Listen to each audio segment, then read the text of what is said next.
आज आपण बघूयात मोकळं बेसन म्हणजेच पिठलं. तर त्यासाठी मी घेतली आहे चणा डाळ, तर 2-3 तास भिजवून घेतली आहे.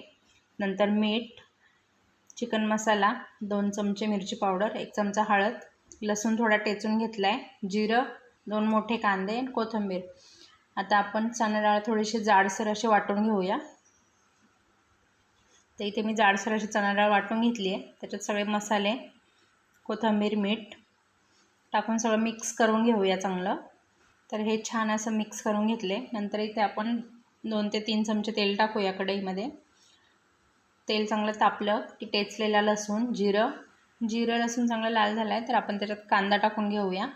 कांदा पण चांगला परतून घ्यायचा आहे. तर इथे कांदा आपण फक्त असं लालसर होऊन दिला आहे, जास्त असं खरपूस भाजला नाही आहे, एवढाच होऊन द्यायचा आणि एकदम बारीक गॅस करून ठेवायचा. तर त्याच्यानंतर आपण जे डाळीमध्ये वाटलेल्या डाळीमध्ये सगळे मसाले वगैरे मिक्स केलेले ते असं टाकून घेऊया. गॅस बारीकच ठेवायचा आहे.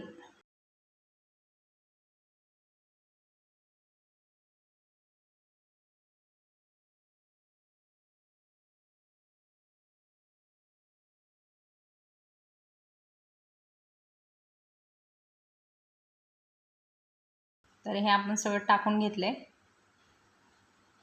आता आपण 2 मिनिटासाठी झाकण ठेवूया.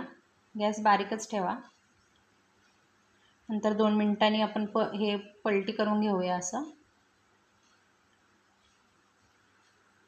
कांदा आपण याच्यासाठी खरपूस भाजला नाही की आपण तो वाफेवर नंतर तो करपला असता. बारीक गॅस करून ठेवला आपण, त्याच्यात पाणी वगैरे काहीच टाकलेलं नाही. तो करपू नये म्हणून आपण अर्धवट असा भाजलेला आणि अर्धवट आता वाफेवर होऊन जाईल. आता आपण परत 5 मिनिटासाठी बारीक गॅसवर झाकण ठेवूया.